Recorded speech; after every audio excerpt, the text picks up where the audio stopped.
आज का ये जो समाचार है और इसमें हम भाई फ्रैंक के द्वारा वचन की बातों पर ध्यान करेंगे और हम क्रेफिल्ड से सारे भाई बहनों का, सारे संसार के लोगों का प्रभु यीशु मसीह के नाम में अभिनंदन करते हैं, खैर मकदम करते हैं, वेलकम करते हैं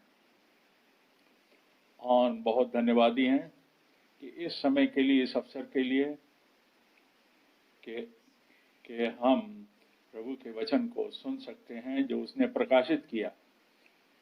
और ऐसा होने दे कि प्रभु आज भाई फ्रैंक को सामर्थ्य दे, कुव्वत दे और जिससे कि वो बातें बता सकें जो कि प्रभु ने उनके मन में आज के लिए दी हैं। इससे पहले भाई फ्रैंक हमसे बात करें, मैं वचन से पढ़ूंगा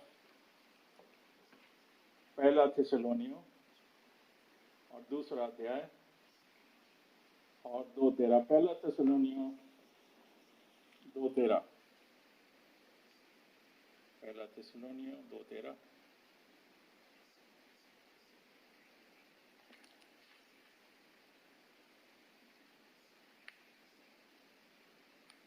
क्योंकि इसलिए हम भी परमेश्वर का धन्यवाद करते हैं और निरंतर करते हैं जब हमारे द्वारा परमेश्वर के सुसमाचार का वचन तुम्हारे पास पहुंचा, जो तुमने उसे मनुष्यों का नहीं बल्कि परमेश्वर का वचन समझकर ग्रहण किया, क्योंकि तुम विश्वासियों में जो विश्वास रखते हो प्रभावशील है।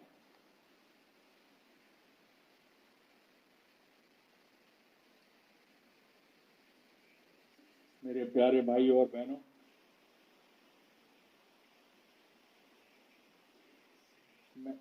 मैं भी इस चीज की गवाही दे सकता हूं अपने सारे मन से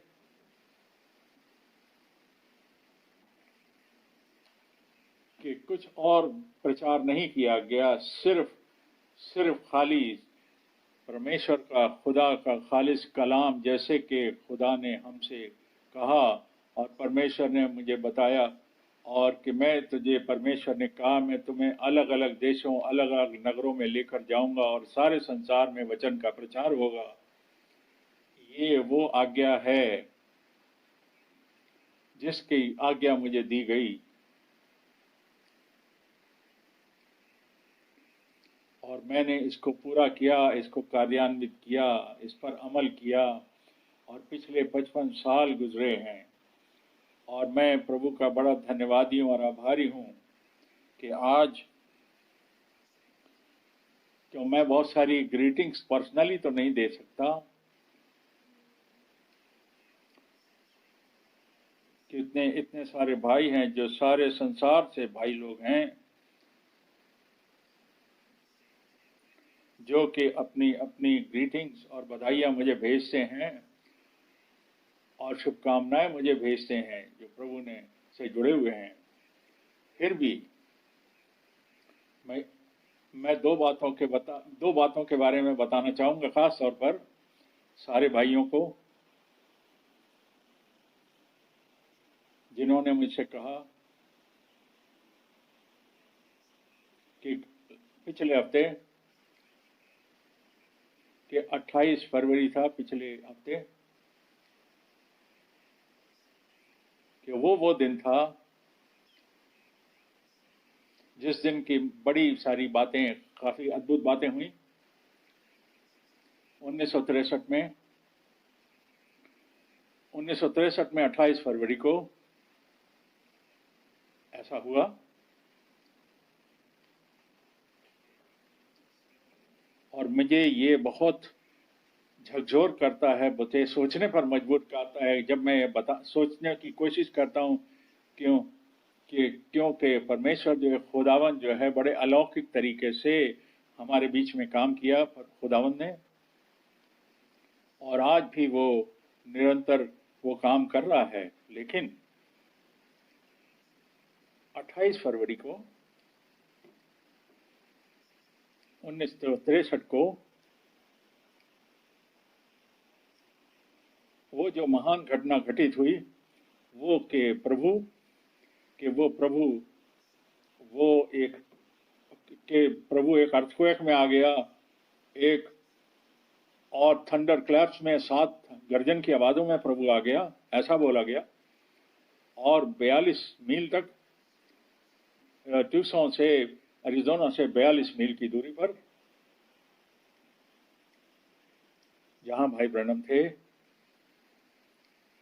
और वहां पर, और उन्होंने वहां पर भाई ब्रैनम को वो आज्ञाएं और वो शिक्षाएं मिली कि वापस जेफरसनविल में जाओ, क्योंकि अब समय आ गया है कि 7 मोहरें खोली जाएं। हमारे पास ये अवसर था, ये मौका था। हम 1966 दिसंबर में हमारे पास ये मौका था कि हम उस जगह को देख सकते, हम उस जगह को देख पाए जहां ऐसा हुआ था। मेरे भाई और बहनों, ये एक बात है, इसके बारे में सुन लेना एक बात है, पर और दूसरी खास बात यह है कि इस जगह को, इस मौके की जगह को खुद मैंने अपनी आंखों से वहां जाकर देखा, और जहां पर कि पेड़ों से टूटी हुई डालियां, ऊपर से टूटे हुए पेड़, और मैंने वहां जो पत्थर गिरे हुए थे, चट्टानों के टुकड़े गिरे थे, उनको देखा, और जो पहाड़ों से नीचे गिरे थे उनको देखा, और वो नीचे घास में गिरे हुए थे। क्योंकि ये एक इतना बड़ा अर्थक्वेक वहां पर आया था, भूकंप वहां पर आया था। मैं ये फिर कह रहा हूं कि परमेश्वर ने, खुदा ने मुझे ऐसा फजल दिया, ऐसा अनुग्रह दिया कि मैं भाई ब्रैनम के साथ 10 साल तक जुड़ा रह सका।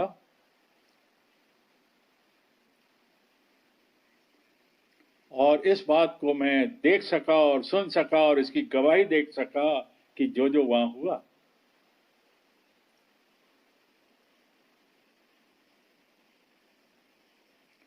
पर मैं उसके बारे में कोई डिटेल नहीं बता रहा, पर हम जानते हैं कि मार्च में 17 से 24 मार्च तक 1963 में भाई ब्रैनम ने उस मकासफा, उस प्रकाशन के द्वारा 7 मोहरों के बारे में बयान किया, प्रचार किया, और फिर और जैसे कि 22 चैप्टर्स में, मकासफा प्रकाशित वाक्य में 22 चैप्टर्स में लिखा हुआ है, 22 अध्यायों में लिखा है। हम इसके लिए खुदा का बड़ा धन्यवाद करते हैं जो वहां लिखा है कि हम ऐसे समय में रह रहे हैं, प्रभु के वापस आने के समय से जस्ट हम पहले उस समय में रह रहे हैं। और ये सारी बातें हमारे वक्त में, हमारे समय में बताई गई हैं, और ये सारी बातें कलीसिया में पहुंचाई गई हैं कि हम जो रैप्चर में भागी होने के भागीदार हैं, हमको ये बातें बता दी जाएं और पता लग जाए हमको कि क्या होने वाला है और इन बातों का क्या मतलब है, और इनका हमें पूरी तरीके से एक्सपीरियंस हो जाए, अनुभव हो जाए। और हम पढ़ते हैं आगे, इससे पहले कि हम आगे वचन पढ़ें, मैं ईरान में अपने भाई को खुदा की आशीषें देना चाहता हूं, जो फारसी लैंग्वेज में ट्रांसलेट करते हैं, जो वहां पर ईरान के एरिया में प्रचार की जाती है, वो वचन का अनुवाद कर रहे हैं फारसी लैंग्वेज में। चाहे वो अफगानिस्तान हो, ईरान हो, जहां पर भी हो, हर जगह पर ये संदेश जो है ये भेजा जा रहा है और प्रचार किया जा रहा है। बड़े अनुभवी। आगे पढ़ते हैं, हम पढ़ते हैं मरकुस 1 से 3 आयत। मरकुस 1 से 3 आयत। मरकुस 1 से 3 आयत। मरकुस 1 से 3 आयत।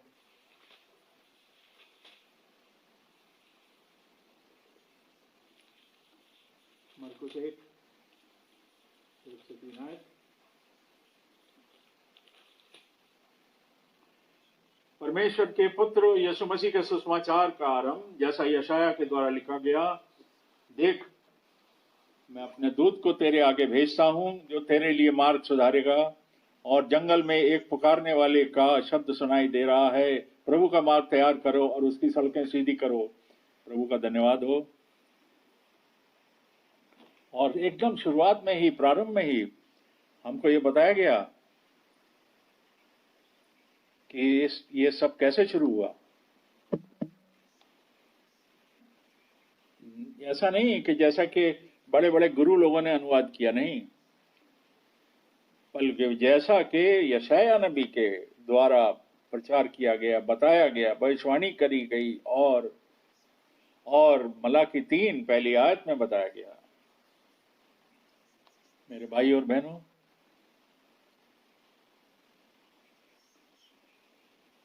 ये मेरे लिए इसका इतना महत्व है और मैं जानता हूं कि आप इस बात को समझें। जैसा कि हर चीज की शुरुआत हुई और प्रभु की योजना में, उसके प्लान में जैसे सारी चीजें मुकर्रर की गई, जैसा कि उनको कलाम में बताया गया और नबियों के द्वारा बताया गया, इसी तरीके से जैसे वो शुरुआत हुई, इसी तरीके से उसका खात्मा भी होगा, अंत भी होगा, जैसा पहले से बताया गया, जैसा नबियों के द्वारा बताया गया और जैसा कि रसूलों के द्वारा, प्रेरितों के द्वारा भी बताया गया। और मुझे इस चीज पर जोर दे के ये बात कहना है कि हमारे प्रभु और हमारे बचाने वाले, हमारे नजात दहिंदा के ने खुद कहा, और हम और आगे पढ़ते हैं, ये आगे फिर पढ़ते हैं और आगे पढ़ते हैं। हम पढ़ते हैं मत्ती 24 3 और 4 आयत। मत्ती 24 3 और 4 आयत।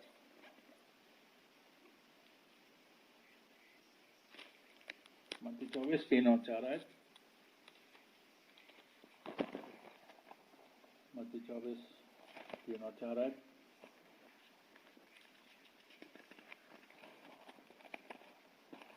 मत्ती 24 3 और 4 आयत में, जब जैतून के पहाड़ पे वो बैठा था तो चेलों ने एकांत में आकर उससे कहा, हमें बता कि ये बातें कब होंगी और तेरे आने का और जगत के अंत का क्या चिन्ह होगा।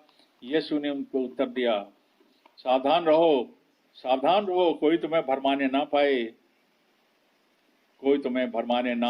पाए।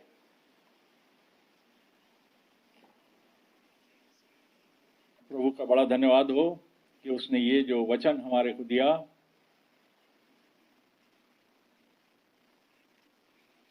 मैं कई बार इजराइल जा चुका हूं और मैं जैतून के पहाड़ पर भी गया हूं और मैंने वहां से नीचे देखा और उस घाटी को देखा, उस वैली को देखा जहां पर राइट हैंड पर गत्समनी का बाग है और फिर टेम्पल माउंट है। और मेरे भाई और बहनों, जैसा कि चेले खुदावन के पास आए, हमारे प्रभु के पास आए और उससे पूछा और उसने उनको जवाब दिया, उनके 3 सवालों का उसने जवाब दिया। इसी प्रकार से हम भी आज अपने प्रभु के पास आते हैं और हम उससे पूछते हैं और वो हम उससे पूछते हैं और वो हमें जवाब देता है। ना सिर्फ वो 3 सवाल,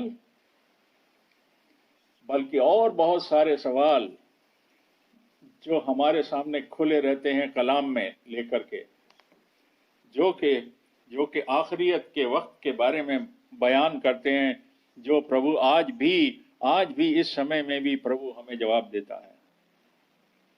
और यहां पर बात यह है कि पिछली मीटिंग में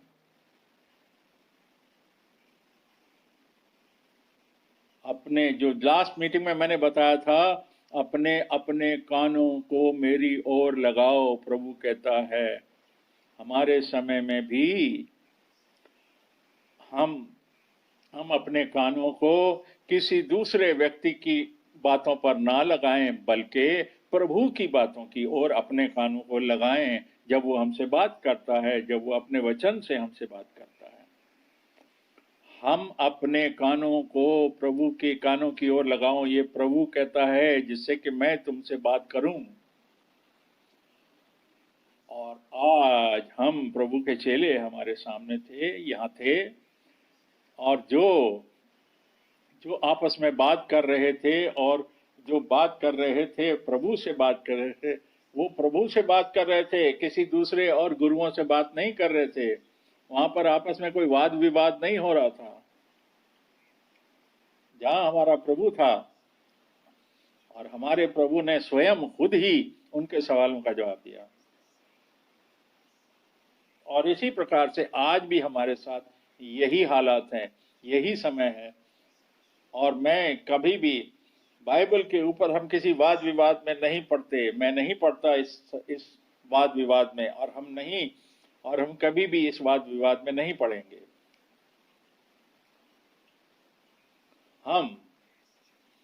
हम प्रभु के बच्चे होने के नाते अपने प्रभु के पास आते हैं, और उसके चरणों में बैठकर उससे पूछते हैं, हे प्रभु हमसे बात कर, और हमें समझा, और हमें बता, और तू हमें जवाब दे, और ये बता कि सही समझ हमको दे, कि हम तेरी बातों को भली प्रकार से समझ पाएं। और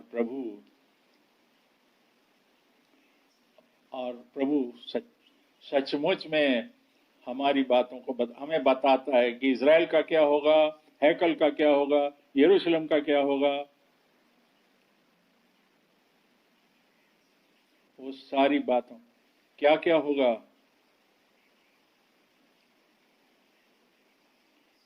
कि ये जो नजात का पैगाम है, ये सारी दुनिया के लोगों में, सारे मुल्कों में प्रचार किया जाएगा गवाही के तौर पर, और तब अंत आ जाएगा। वो सारी बातों का जवाब देता है। और अब प्रभु के आने की, आमद की हर एक घटना के बारे में, मौके के बारे में वो बयान करता है कि जो दो यहाँ होंगे, दो वहाँ होंगे, और उनमें से एक को ले लिया जाएगा और दूसरे को छोड़ दिया जाएगा। इस समय इस बात पर भी कि ये जो आत्मिक भोजन है, ये रूहानी खुराक जो है, ये सही समय में, सही मौसम में बांटा जाएगा, दिया जाएगा। और हम प्रभु का धन्यवाद करते हैं कि खुदा का जो लोग हैं, कि मनुष्य जो है, जो खुदा का जन है, वो रोटी से नहीं, बल्कि वो हर एक उस शब्द से, अल्फाज से जो खुदावन के मुंह से निकलता है। हम प्रभु का धन्यवाद करते हैं कि ये सारा का सारा वचन आज हमारे सामने प्रचार किया जा चुका है, बताया जा चुका है। अब हम और आगे पढ़ते हैं। हम पढ़ते हैं, हम यूहन्ना 13 बाब को पढ़ते हैं और उसकी 20 बात, यूहन्ना 13 और 20, यूहन्ना 13 और 20 को पढ़ते हैं। यूहन्ना 13:20 को हम पढ़ते हैं। यूहन्ना 13:20 में लिखा है, मैं तुमसे सच कहता हूं, जो मेरे भेजे हुए को ग्रहण करता है, रिसीव करता है, वो मुझे रिसीव करता है, और जो मुझे रिसीव करता है वो मेरे भेजने वाले को भी रिसीव करता है। आमीन। और हम इसको आमीन कहते हैं। ये ऐसा ही है। और हमने इसको पढ़ा, इसको समझा, और हमने शुरू में इसको पढ़ा।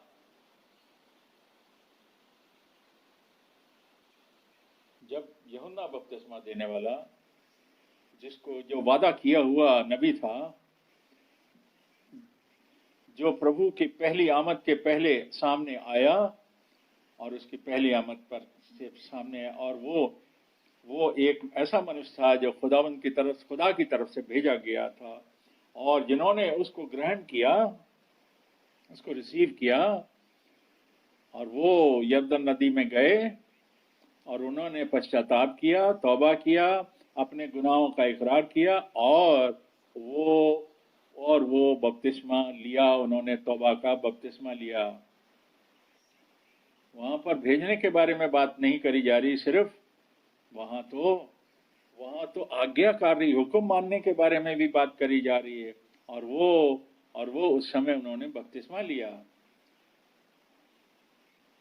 और माफी के बारे में, जो कि माफी जो सबको बाद में मिलेगी, उसके बारे में, जबकि वो मेमना जो खुदावन का मेमना, खुदा का मेमना जो था, जब वो क्रूस पर मरा और अपना लहू उसने बहाया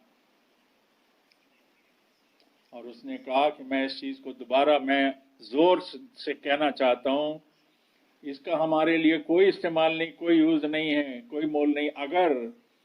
अगर हम सिर्फ इतना ही मान लें कि खुदा ने यूहन्ना बपतिस्मा देने वाले को भेजा, हमको ये पता होना चाहिए कि खुदा ने हमारे समय में किसको भेजा, खुदा की योजना, उसका प्रोग्राम हमारे समय में क्या है, और खुदा ने जो वह हमारे समय के लिए क्या वादा दिया है। और यही अब हम पढ़ने जा रहे हैं। अब हम मत्ती 10 को पढ़ने जा रहे हैं, 40 और 41। मत्ती 10 40 और 41। मत्ती 10 40 और 41।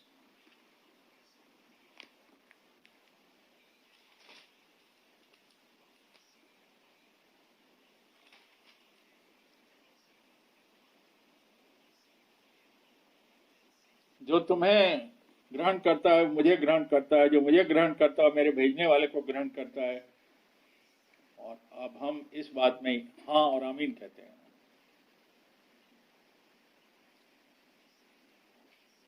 अगर कोई आत्मिक तौर पे भेजना है तो, और उसका कलाम में बेस पाया जाता है, कलाम में उसकी फाउंडेशन पाई जाती है, चाहे कोई भी हो, जो उसको भूल जाता है, उस पर ध्यान नहीं देता, वो तो अविश्वासी है। और उसको ये पता नहीं चलेगा कि परमेश्वर यानी प्रभु आज क्या कर रहा है। वही, केवल वही जो उसको ग्रहण करते हैं, जिनको खुदा भेजता है और उस पर विश्वास करते हैं, और वही खास तौर पर व्यक्तिगत शख्सी तौर पर उसका अनुभव भी करते हैं, और कि प्रभु आज क्या कर रहा है और प्रभु ने क्या कहा। हम आगे पढ़ते हैं और 41 आयत अब हम पढ़ रहे हैं। यहाँ पर जो भविष्यद्वक्ता को भविष्यद्वक्ता जानकर यानी नबी जानकर रिसीव करता है, वो उस नबी का यानी भविष्यद्वक्ता का बदला पाएगा, और जो धर्मी को धर्मी जानकर ग्रहण करे, वो धर्मी का बदला पाएगा। ये देखिए कितनी महान बात है, ये कितनी अद्भुत बात है। और ये जानना बहुत जरूरी है कि जो प्रभु ने कहा। और अब आप देखिए, आप इस चीज को देखिए कि इसकी गहराई को देखिए, समझिए। जो एक नबी को समझता, को रिसीव करता है, उस जिसको प्रभु भेजता है, वो उस नबी के उस इनाम को पाएगा, उसका हकदार होगा जो नबी के लिए खुदा ने ठहराया है, जो नबी को ये रिवॉर्ड को रिसीव कर। हमारा भी वही बदला होगा, वही हमारा इनाम होगा जो कि भविष्यद्वक्ता यानी कि भेजे हुए के लिए खुदा ने मुकर्रर किया। आगे अगले स्क्रिप्चर में जाते हैं। दूसरा पतरस 1:3 और 4 आयत। दूसरा पतरस 1:3 और 4 आयत। दूसरा पतरस 1:3 और 4 आयत। दूसरा पतरस 1:3 और 4 आयत। दूसरा पतरस 1:3 और 4 आयत। प्रभु का बड़ा धन्यवाद हो। हम सब इस आयत को दोबारा पढ़ें। क्या पढ़ा गया?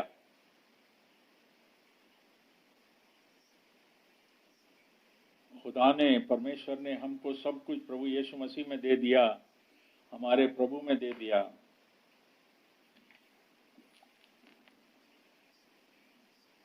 पर वो हमें आज्ञाकारी यानी कि हुक्म मानने वाला बनाना चाहता है। हम सचमुच में हुक्म मानने वाले बने और विश्वास करने वाले बने कि प्रभु ने, खुदा ने आज हमारे लिए क्या वादे किए हैं, और उनके अंदर सच्चा हमारा हम भागीदार, सच्चे भागीदार उसके अंदर हों जो प्रभु ने आज ठहराया। आज के बारे में यही बात है जो जरूरी है। जैसा लिखा है कि आज अगर तुम उसकी आवाज को सुनते हो तो हम भी कहें,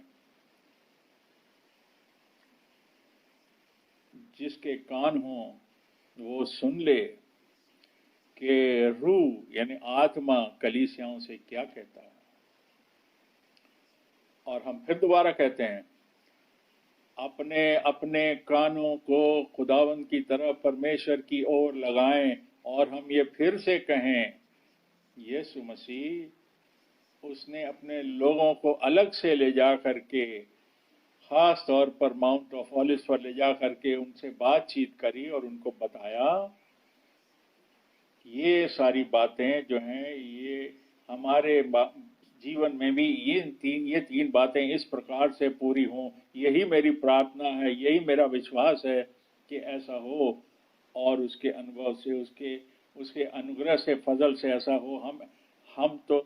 हम तो इस कार्रवाई के, इस काम के पूरे होने के बीच के समय में रह रहे हैं। आगे पढ़ते हैं।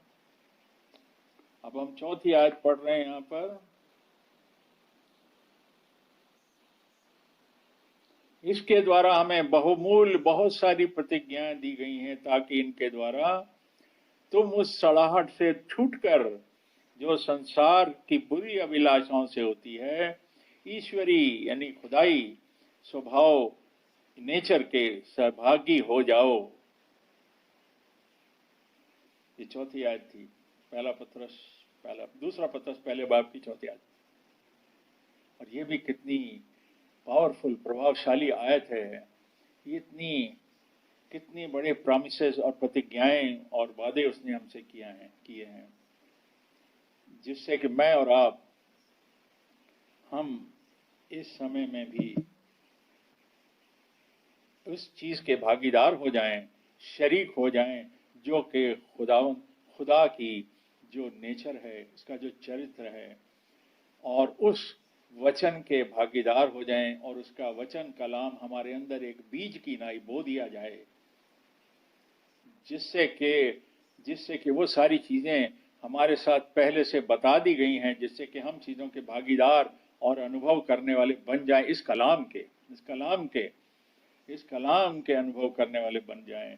खुदावंद का जो पाक कलाम है, इसके अंदर जो वादे पाए जाते हैं और जो उसके जो प्रॉमिसेस हैं, उसकी जो प्रतिज्ञाएं हैं, वो हम पर लागू हो जाएं।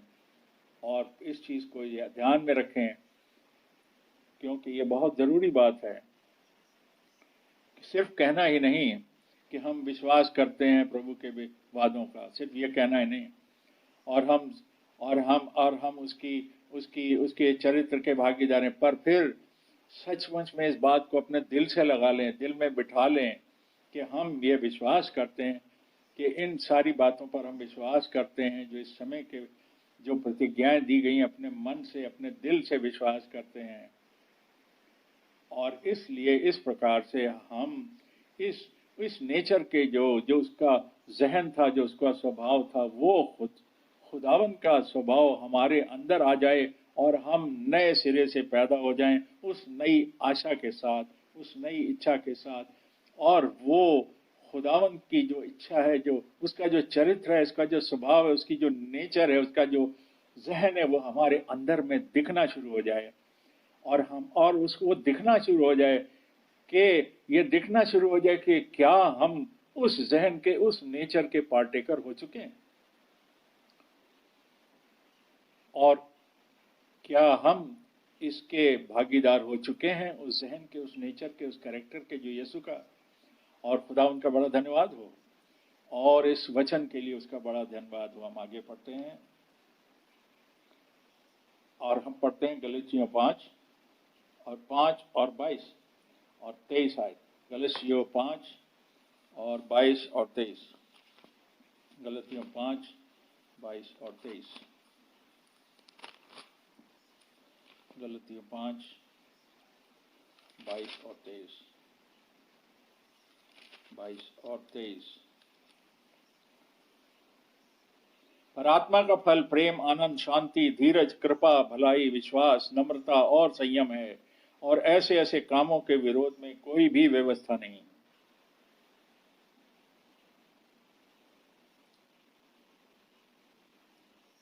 मेरे भाई और बहनों, यहां पर अभी हमने पढ़ा, यहां पर 9 फलों के बारे में, जो पवित्र आत्मा के फल है उनके बारे में अभी पढ़ा गया कि जो इसका भागीदार बना, जो खुदावंद की नेचर का, आत्मिक नेचर का भागीदार है, उसी के अंदर ये फल, उसी के अंदर, जिसके अंदर प्रभु वास करता है, जिसके अंदर प्रभु का जीवन पाया जाता है, जिसके अंदर प्रभु का जीवन दिखता है, वही जहां पर प्रभु का आत्मा अगुवाई करता है सारी सच्चाई के साथ,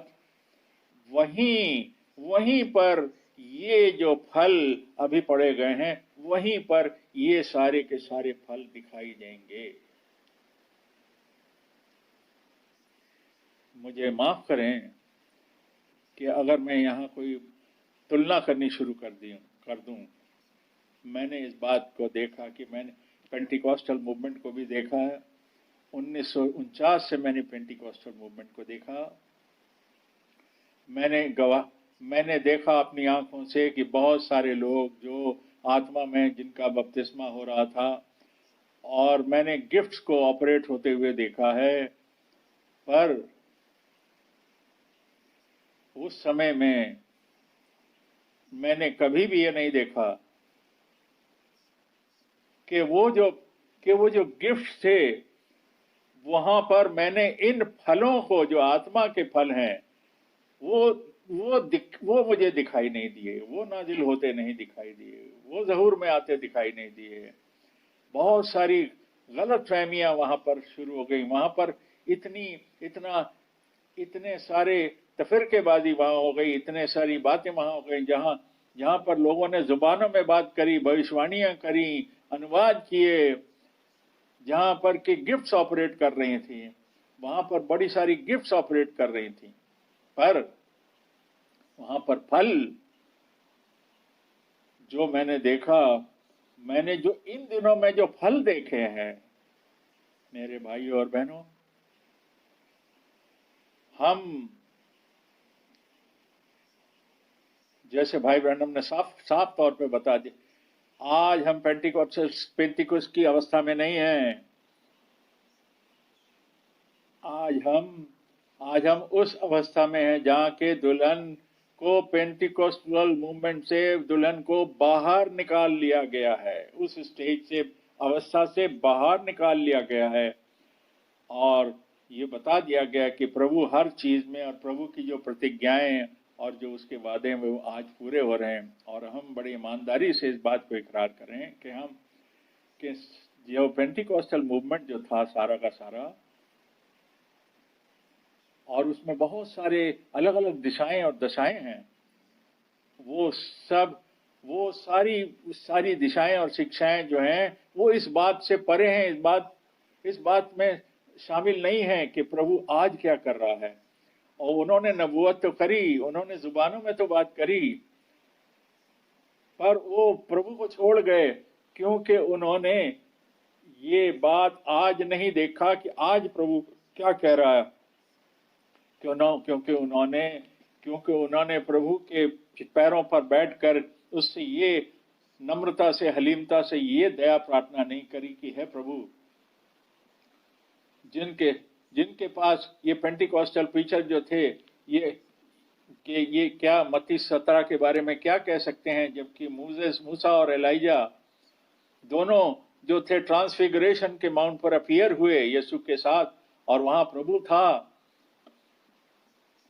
पर वहां पर प्रभु भी ट्रांसफिगर, उसका अवतरण हुआ, और वहां पर जो 3 शिष्य थे जो प्रेरित थे, और वो बड़े प्रभावित हो गए, और वहां पर बड़ी महिमा को उन्होंने देखा। पर एक बहुत बड़ी बात वहां हुई, बड़ी घटना वहां पर हुई और सवाल ये आ गया कि क्यों क्यों क्यों क्यों ये कहा गया कि एलिया पहले आएगा। मेरे भाई और बहनों, इतनी देर तक यूहन्ना बपतिस्मा देने वाले की शिक्षा के बाद, ये आज हमारे, उसके बाद ये माउंट ऑफ ट्रांसफिगरेशन पे ये सवाल पूछा गया, पतरस से नहीं पूछा गया, याकूब से नहीं पूछा गया, यूहन्ना से नहीं पूछा गया, पर हमारे प्रभु से पूछा गया। और हमारे प्रभु ने जवाब दिया कि एलिया तो पहले आएगा और सारी चीजों को बहाल करेगा। आमीन आमीन। प्रभु के नाम को बहुत बहुत धन्यवाद हो। और अब जब हमको ये कहना है कि यूहन्ना बपतिस्मा देने वाला, मैं तुझसे कहता हूँ कि उसने कहा कि एलिया तो आ चुका, वो तो यूहन्ना बपतिस्मा देने वाले के बारे में कह रहा था, और वो आत्मा में और सेविकाई में होकर आया एलिया की। पर अब मैं ये पूछता हूँ, और सारे पेंटिकॉस्टल प्रीचर से मैं ये पूछता हूँ, और सबसे ये पूछता हूँ कि मुझे ये बताओ, कि अपनी बाइबलें खोलो और मुझे बताओ, और ये बताओ मलाकी 3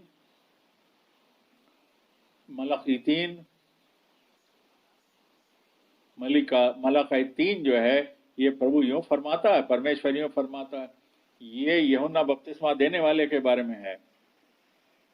और मलाकी 4 जो है वो उस बारे में नहीं है, क्योंकि वो तो बात हमको मरकुस 1:1 में बता दी गई, और ये हमारे को बता दी गई सफाई से। हमारे समय में मलाकी 4 जो है वो पूरी हुई है कि प्रभु परमेश्वर हमारे समय में एलिया के समान एक नबी को भेजेगा जो कि सारी चीजों की बहाली करेगा, जो कि बच्चों के मन को वापस पितरों के यानी बुजुर्गों के मन की तरफ ले जाएगा। क्या एक पेंटिकॉस्टल प्रीचर इस बात में विश्वास करता है? क्या इसको मानता है? वो केवल खुदावन के जो सच्चे बच्चे हैं, सच्चे सेवक हैं, वही इस बात को जानते हैं, क्योंकि इनके लिए ही पौलुस ने लिखा कि तुम मेरे प्रिय भाइयों, जो जैसा कि इसहाक था वो प्रॉमिस किया हुआ बेटा था, वैसे तुम भी प्रॉमिस किए हुए बेटे हो। जो प्रॉमिस किए हुए बेटे हैं वो ही इन बातों को समझ पाएंगे, क्योंकि इसकी जो सफाई और सच्चाई है जो खुदा के कलाम में पाई जाती है। आगे पढ़ते हैं, गलातियों 4 और उसकी 28, गलातियों 4:28 को हम पढ़ते हैं। हे भाइयों, हम इसहाक के समान प्रतिज्ञा की गई संतान हैं, और जैसा उस समय शरीर के अनुसार जन्मा। मैंने अभी कहा था, मैं आज ये नहीं बोल रहा, मैं एक पेंटिकॉस्टल मूवमेंट से बात नहीं कर रहा, मैं उनसे बात कर रहा हूं जिन्होंने प्रभु की आवाज को, खुदावंद की आवाज को सुना। हे मेरे लोगों, उनमें से निकल आओ और अपने आप को उनसे अलग कर लो, और घृणित चीज को, नापाक चीज को मत छुओ, और तब मैं तुम्हारे साथ होऊंगा और तुम्हारा पिता होऊंगा, और तब तुम मेरे बेटे और बेटियां होगे।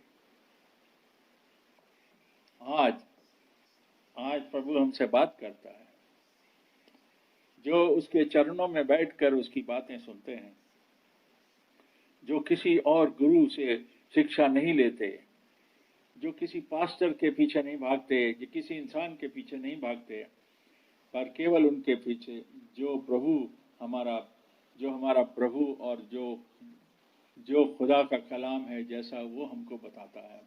खुदावंद के नाम की महिमा और प्रशंसा हो। आप जो इस बात का विश्वास कर सकते हैं, आप उन चुने हुए लोगों के झुंड को बिलोंग करते हैं। प्रभु का बड़ा धन्यवाद हो इसके लिए। आगे पढ़ते हैं। अब हम पढ़ते हैं इब्रानियों 6:17। इब्रानियों 6:17। इब्रानियों 6:17।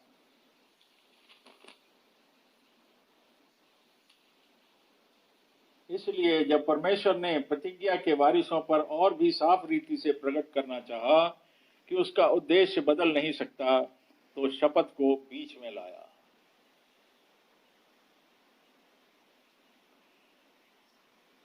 प्रभु की बात को बड़ा धन्यवाद हो।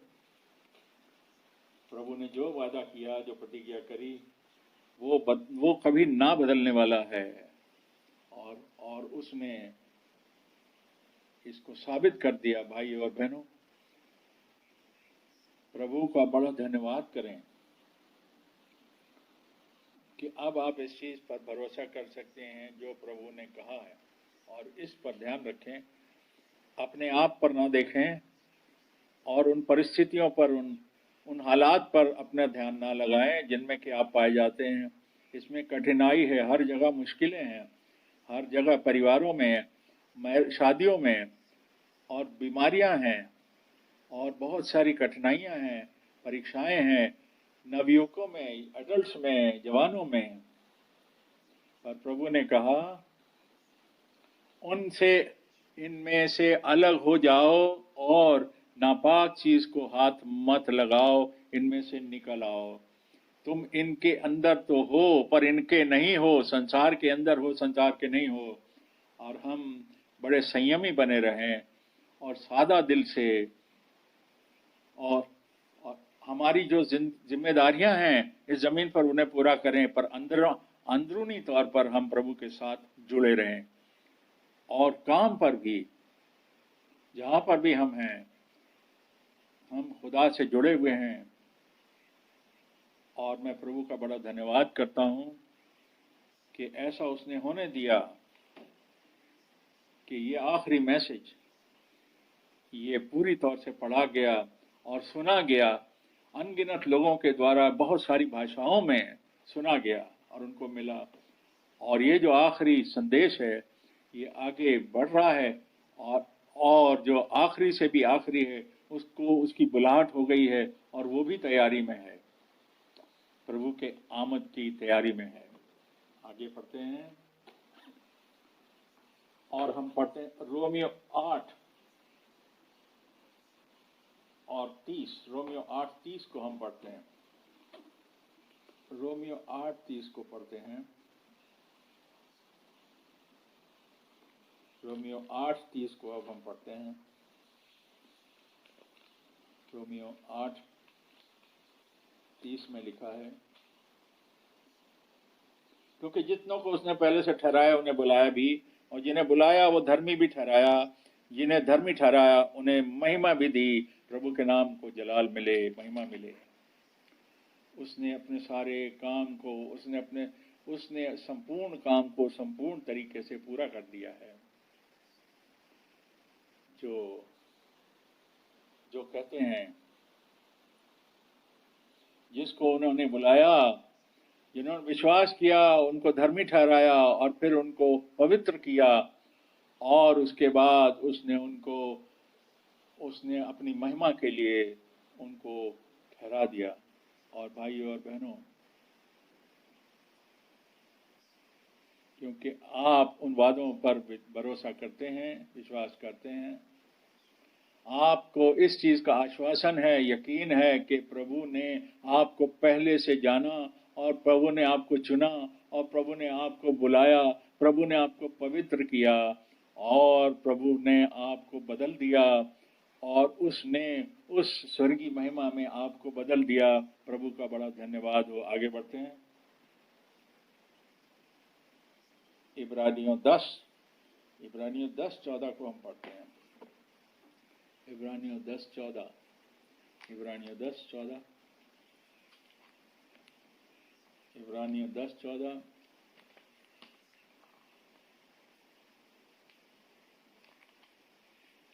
इब्रानियों 10:14 को अब हम पढ़ते हैं। 10:14 मेरे भाई और बहनों, कहिए,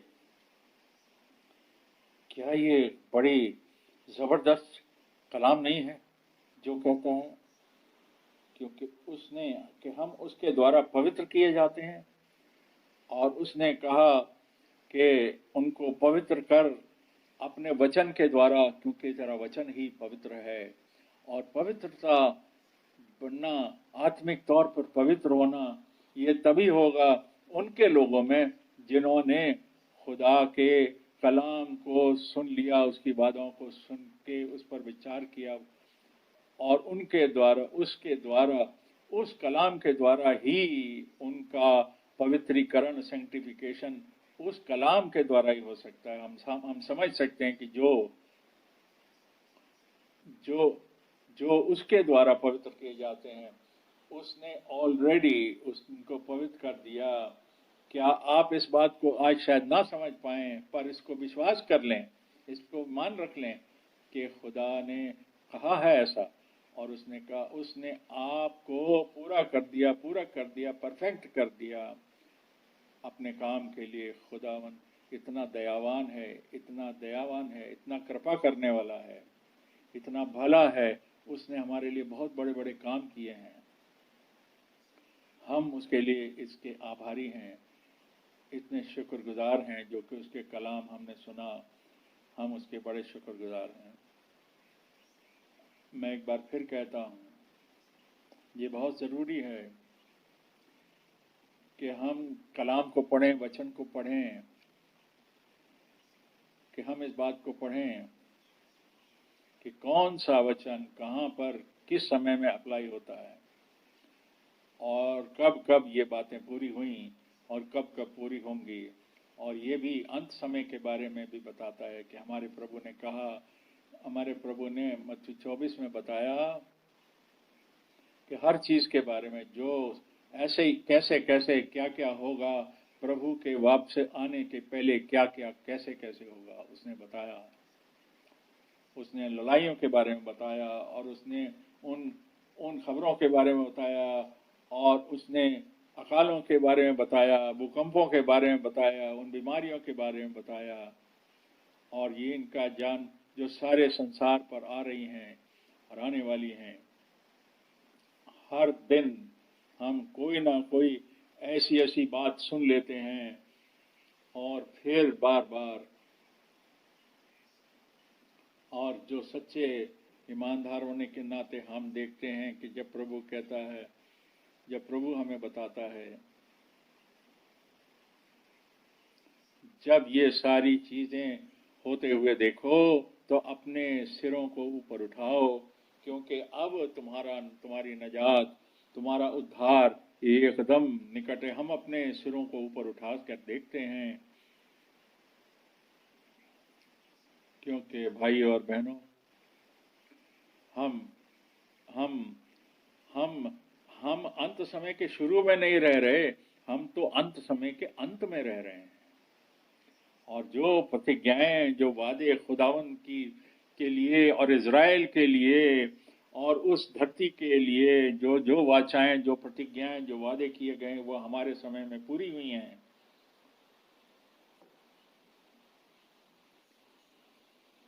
और तब 1948 से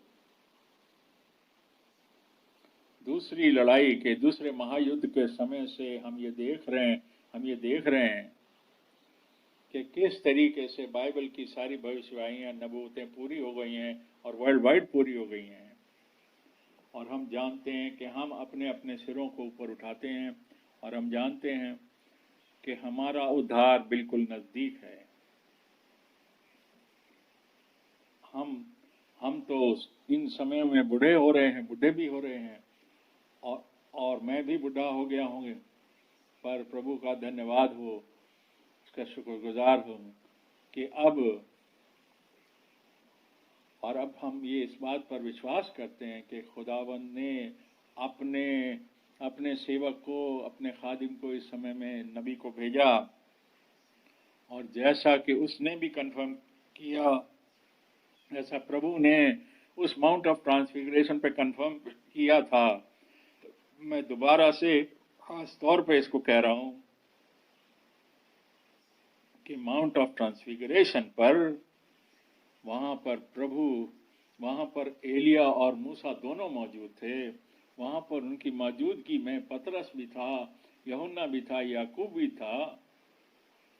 तब उसने कहा कि एलिया तो पहले आएगा, यानी फ्यूचर में आएगा, आने वाले वक्त में आएगा और हर चीजों की बहाली करेगा, वापसी करेगा।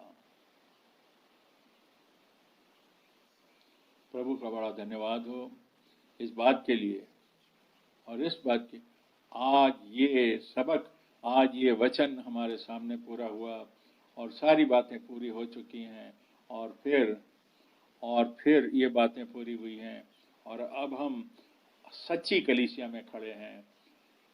और ये कलीसिया जो है उन सभी गलत शिक्षाओं में से बाहर निकाली गई है, बुलाई गई है।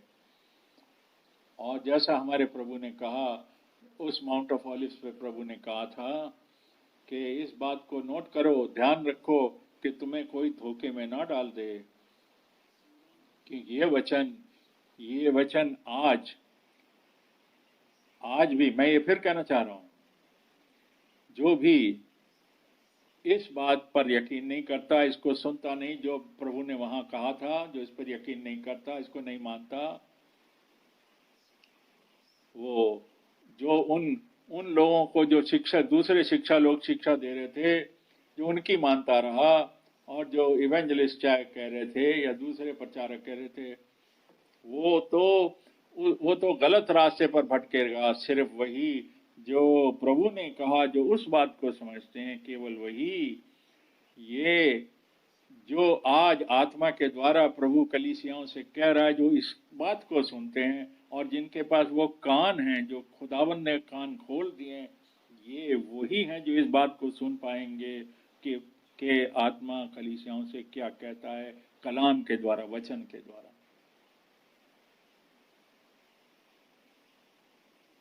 ये नहीं कि जो कोई भी कुछ कहे जा रहा है, बल्कि जो प्रभु कह रहा है। मैं एक बारी फिर विश्वास में होकर ये कह दूं कि हम और किसी इंसान के चरणों में बैठकर शिक्षा नहीं लेते, बट केवल प्रभु के चरणों में बैठ करके शिक्षा लेते हैं और सुनते हैं उसके वचन को। और प्रभु के संतान होने के नाते हम केवल उन बातों पर विश्वास करते हैं जो उसने हमसे प्रतिज्ञाएं करी, वादे किए हैं, और हम उन सारी चीज़ों को अनुभव होता हुआ अपने जीवनों में सारे वादों को होता हुआ देखेंगे। जैसा उसने कहा था, मैं जाता हूँ, तुम्हारे लिए एक जगह तैयार करता हूँ और मैं आऊँगा और तुमको अपने साथ ले जाऊँगा। जो इस बात को आज सुनता है, प्रभु की आवाज़ को, वो उस आवाज़ को भी सुनेगा और वो कहेगा, और वो वहाँ पर ज़रूर होगा कि जब प्रभु अपने लोगों को घर ले जाने के लिए आएगा तो उसके साथ हो गए। प्रभु का बहुत धन्यवाद हो और उस उद्धार के पूरे किए हुए काम के लिए उसका बड़ा धन्यवाद हो। हम उसके बड़े शुक्रगुजार हैं, उसके कलाम के लिए, और खुदा के बड़े शुक्रगुजार हैं, धन्यवादी हैं, और उस पवित्र आत्मा के लिए जो हमारी अगुवाई करता है और सारी सच्चाई में पाकरू हमारी अगुवाई करता है। और मेरे भाई और बहनों, मैं ये पूछता हूँ कि अब हम खड़े हो जाएं और भाई बोग जो हैं वो एक प्रार्थना पढ़ेंगे जो प्रभु ने हमारे दिलों में डाली है, और प्रभु यीशु के नाम में आमीन आमीन आमीन। अब हम वो प्रार्थना करते हैं। हाय प्रभु, अब मेरे स्वर्ग की बचाने वाले प्रभु यीशु मसीह, मैं तेरा धन्यवाद करता हूँ उस वचन के लिए, उस वाचा के लिए जो तूने हमारे साथ बांधा, और मैं धन्यवाद करता हूँ उस लहू के लिए जो तूने हमारे लिए बहाया। हम तेरा धन्यवाद करते हैं जो तूने गैर वादे हमारे लिए किए, हमारे साथ किए। हम तेरा धन्यवाद करते हैं कि तूने उन सारे वादों का हमारे जीवन में पूरा किया है। आमीन, आमीन, आमीन, हालेलुया, आमीन, आमीन, आमीन।